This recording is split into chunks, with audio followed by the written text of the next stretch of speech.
Hello, everyone. Welcome to this session on using new technologies to drive financial inclusion within the smallholder ag space.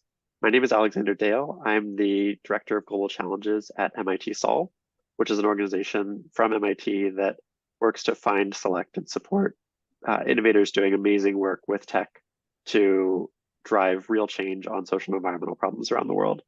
I'm joined today by two of the recently announced members of our 2023 Solver class, both in the Financial Inclusion Challenge, to talk a little bit about their work and how we think about technology for impact, how we think about where some of this might get used, their journeys, and I'm sure lots more.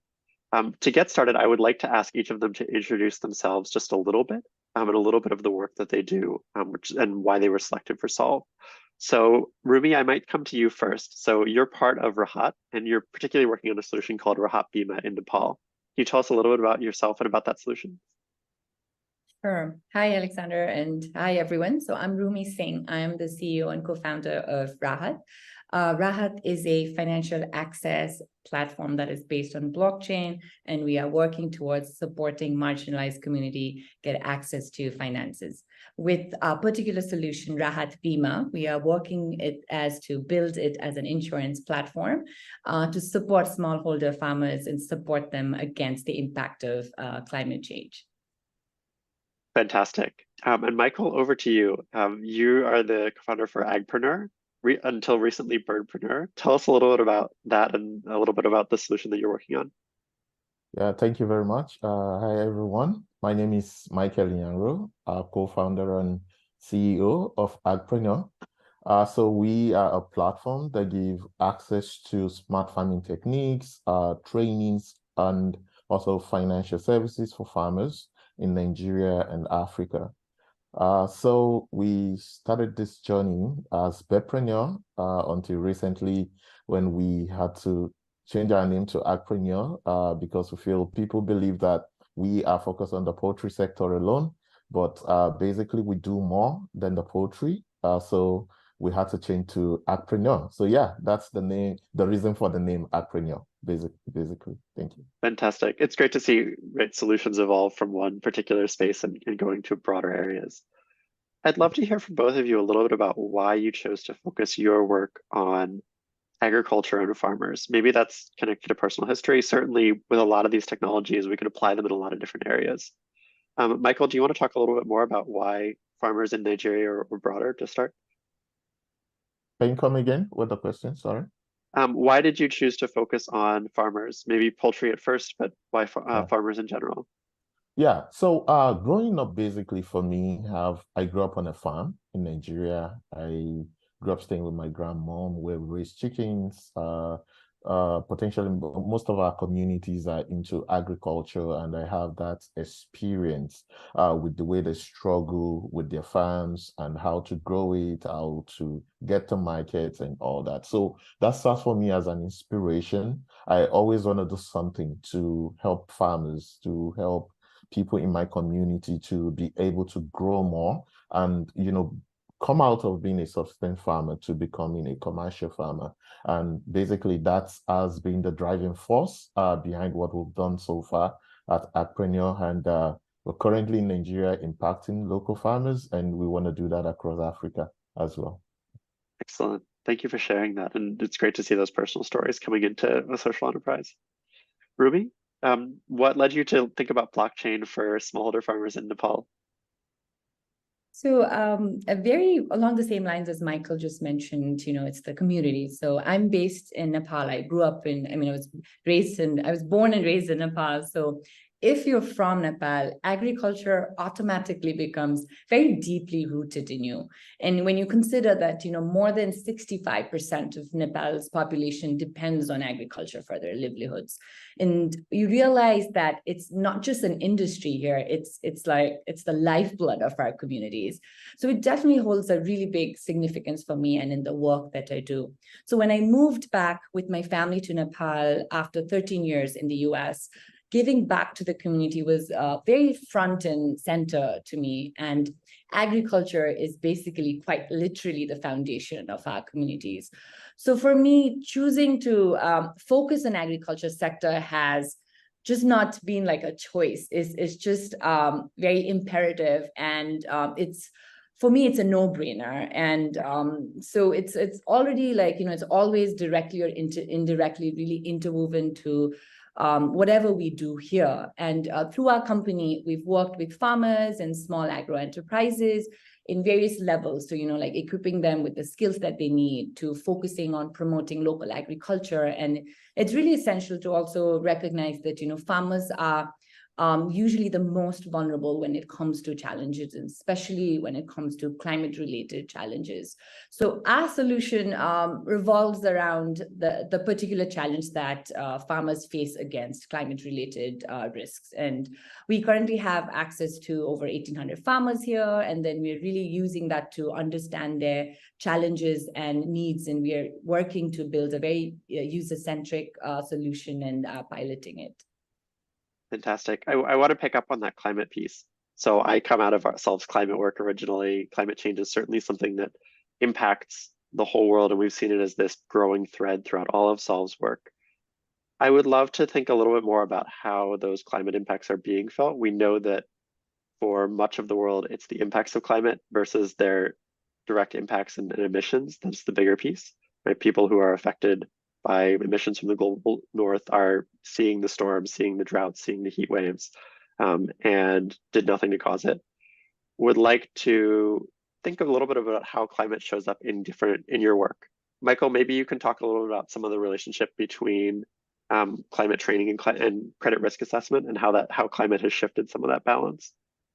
Yeah, so climate change is something that is very critical, because we can see the change of weather pattern affects farmers, how they grow crop, how the seasonality, and how it affects them basically generally. And so for us, what we've done is to introduce what we call the smart farming techniques training, which is also climate smart training techniques, to help our farmers to be able to navigate all of these challenges, to ensure that they have the right knowledge, they know for whom to produce, for how to produce, how to leverage latest technology in agriculture in order to be able to, alleviate some of the challenges that this climate change brings. So with farmers, having this kind of knowledge, they are able to withstand whatever challenge that is going to come to them.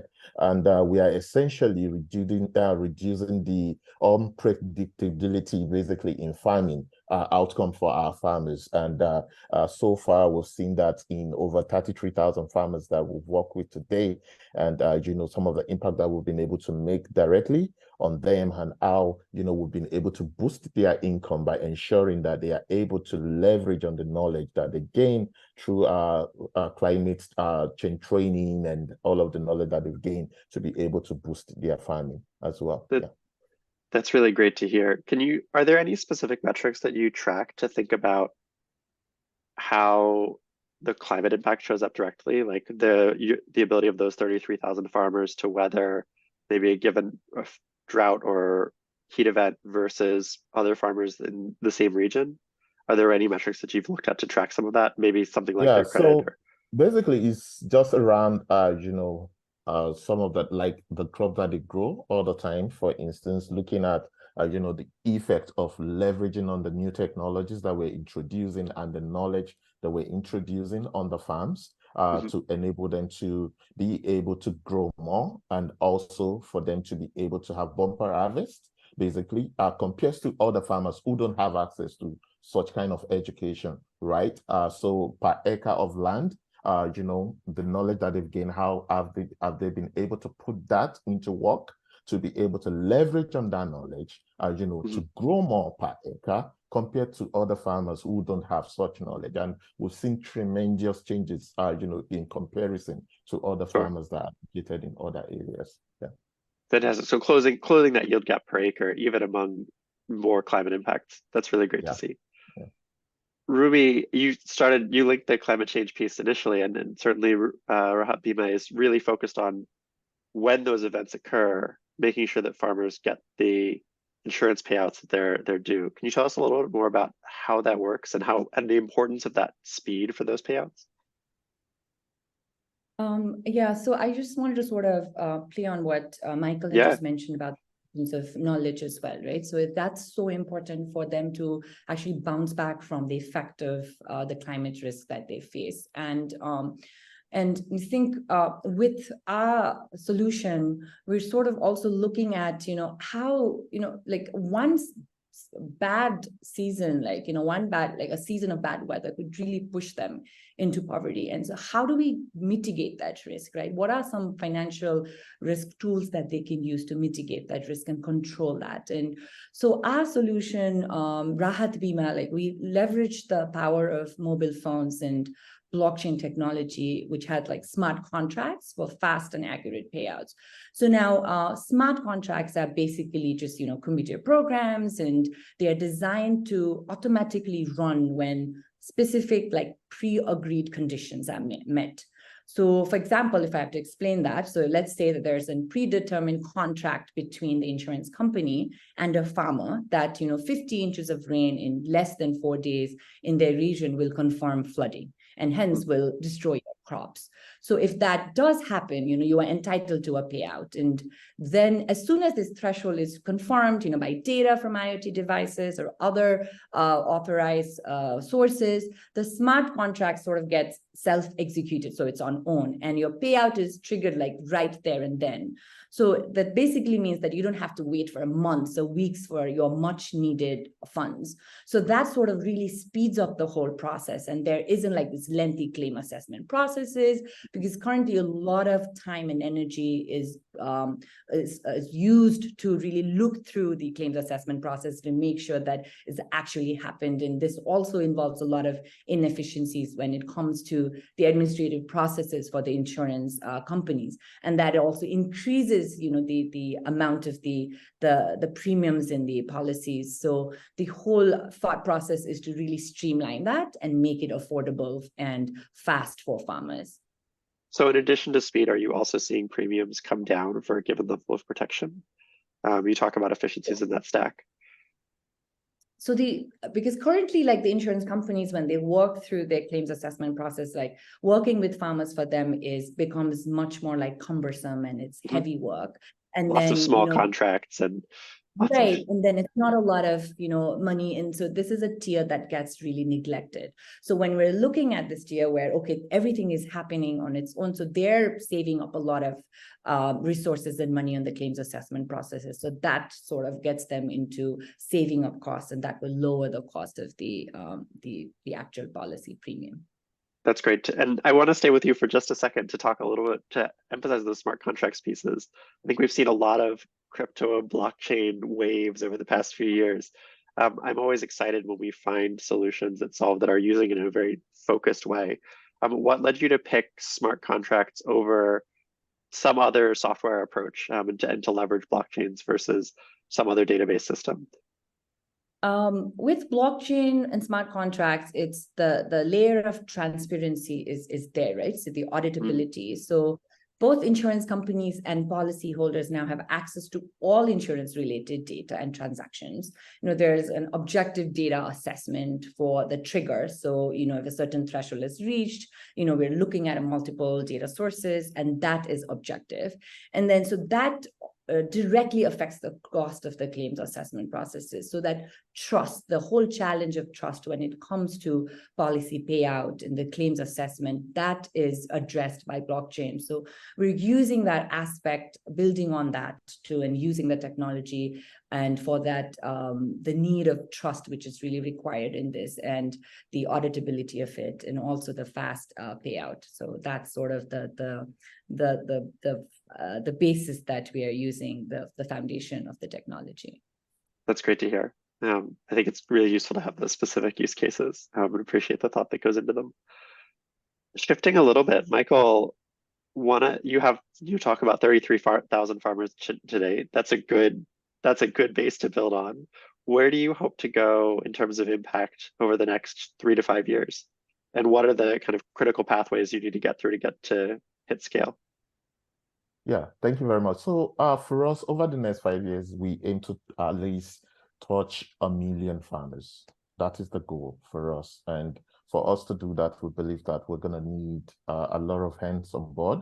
So which is around building partnerships, partnerships around technology, financing, and also training and access to market as well. And so for us, our goal is to be able to scale this number of farmers that we've been able to touch, and which comes through building our solution much more robustly and also leveraging more technology, because we can see that technologies are changing. Look at the way AI is shifting a lot of things right now. How can we leverage on AI? How can we leverage on machine learning to ensure that the training that we give to farmers, the way that we train our farmers, and also in decision making for loans that we give to farmers, how can we better leverage on all of this technology that is coming into existence to help our farmers and to be able to scale overall? So I believe that for us, we envision a future where every farmer is empowered, educated, and economically stable. And that is the key goal for us. 1 million is a great number to shoot for. And you got 2 orders of magnitude to go on that. It's good to work on those. Thinking about those technologies, there is such a suite of things that has come out. What are you working to integrate next in terms of those new technologies into your existing solution? Yeah, so for us right now, we've been leveraging on AI, we've been leveraging on machine learning, basically, our AI in terms of making decisions for our loans and to access the creditworthiness of these farmers, and also to be able to help some of these farmers who don't really know how to use technology to come together as a cluster in their communities, to get registered as a team, and also to have a bank account to ensure that, they are able to use or, okay, let me say, just leverage on all of this resources that is available to be able to scale beyond where they are. Because the goal for us has always been helping them to move from being subsistence farmers to being commercial farmers. So now, for us, the key is continuous leveraging on AI and machine learning, and as technologies are coming in. And we're also looking at blockchain. Blockchain is something that people have been using, just like she has said earlier on. We are also looking at possibility of integrating blockchain into what we do. And we've been talking around it. We've been playing around this for a while. And we want to see how that goes in the next 2 years, how we can better leverage on these technologies to help our farmers as well. Yeah. One of the things I think is really rewarding about our work is that we get to work with people doing amazing work on different parts of the world. I would love to, hear in a few months what you can learn from each other, both whether it's on blockchain, whether it's on, similar scale or similar or different issues across these different farmers. And certainly you'll get a chance to do that as part of the cohort. Rumi, I don't think we've actually mentioned a number of farmers that you're currently working with. What's your current impact space there, and where do you hope to go in the next 3 to 5 years? So our overarching solution, Rahat, again, as I mentioned, is dedicated to building the financial access for marginalized communities. And overall, we've worked in 2 countries, and we're slowly growing. We've worked with 16,000 beneficiaries.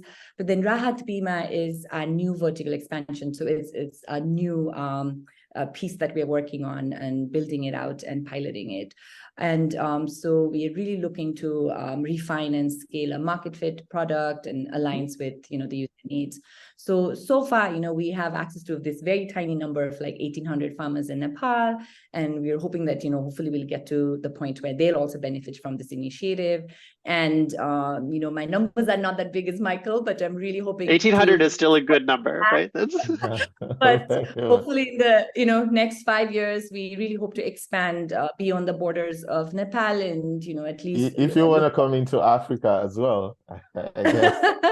Absolutely. And you're working in AI and you're looking at blockchain, and I'm like, AI and blockchain is a lethal combination. So, would love to see how we can work together, and really looking at, a number of 100,000 farmers for us. That's sort of the goal that we're working towards currently for the next 5 years. And, I think we're really in sync with Michael, and hopefully that's something that we can support each other and have a bigger impact in the future. Perfect. Well, we'll help you with that 100,000, and hopefully we'll get it to that goal to 1 million in not too long. I think what's exciting about this, right, is that we're looking at these specific cases. Certainly farmers are this large percentage of the population, and so supporting them in improving incomes and making sure those incomes are more stable really improves the financial inclusion over the whole of society, with a lot of really good potential. And showcases where technology can be used to do that. You've talked about, right, looking at these paths forward to hit 100,000, to support 100,000, to support 1 million people. What would you ideally get from a set of partners in helping to do that? Is it folks that help you think about technology, think about those product scales, new implementation partners? Certainly everyone needs funding. What are the different pieces that you'd like from a new set of partners? Either one of you first, whoever is more inspired. Okay, all right. So ideally from partners, for us, we seek market access, we seek collaborative innovation. So while funding basically would fuel our growth. So for us, the right partner can give us insight, open doors to new markets, opportunities. Like I said, we targeting 1 million farmers, right? Directly and indirectly, basically. We could say the numbers could be lower when we talk about direct impact, but basically indirectly, we're looking at the farmers, their family, and everybody that is involved in the process. So for us, to be able to achieve that sort of scale, which would touch the farmers, touch their children, touch their extended family, we believe that we need to put all hands on deck. And for us, basically, it comes with the insights, open doors to opportunity, markets, co-creation of new kind of solution that we could roll out to the farmers. Just like Rumi said, we could collaborate in so many ways to see how we can leverage on insurance technology, like what they do, and see how we can transform, the agricultural fabric of Africa. So yeah, the future for us is looking very bright, and yeah. Exciting. No. So anyone who wants to help bring the Agpreneur to new places, please get in touch. Yeah. Rima? Ruby? I was going to say ditto, but ideally, so we are looking for partners who have an appetite to evolve and to address these challenges and explore innovative solutions like ours. And, as Michael said, we want active collaboration on implementing programs and, partners who can support beyond the initial stages as well, partners who can share best practices, offer technical expertise and experience in areas that are relevant to our work, and they can provide insights, as Michael said, and guide us for us to grow. And again, as Michael said, partnerships that can grant access to broader networks and communities. And these connections can help us engage with more beneficiaries and stakeholders and facilitate the adoption of our solution. And partners who can also provide, access to relevant data, research resources, or even assist in like data collection and analysis that can help us refine our strategies. And again, Michael, as you said, financial support and funding is obviously very, very important, and that could really help us scale our initiatives, when you're looking at the small number to 1 million, as Michael said, and help us reach more communities. And partners who are really willing to invest in our projects and, are there for the long haul, like not just looking for like quick ROIs, but really helping us expand our reach and make a more significant impact. Fantastic. I think that depth of impact, that depth of connection, and having those long-term partnerships is so critical for all the pieces that we see itself. And so there is so much more we could dig into here, right, on how do we get enough data from physical spaces to make sure we can support these different insurance projects, to variations on climate skills and climate farming techniques across Nigeria, and I'm sure across other parts of Africa as well. With that, though, I think we're out of time. And so I want to thank both of you for taking the time to join me this morning to share a little bit more about your work. And I hope that anyone who's interested in helping to drive some of these forward, this real intersection of impact, climate, agriculture, and technology, will get in touch, and we'd love to hear about it and help support it as we go along. So thank you to Rumi and Michael for joining us this morning, and I hope everyone has a great day. Thank you very much. Thank you.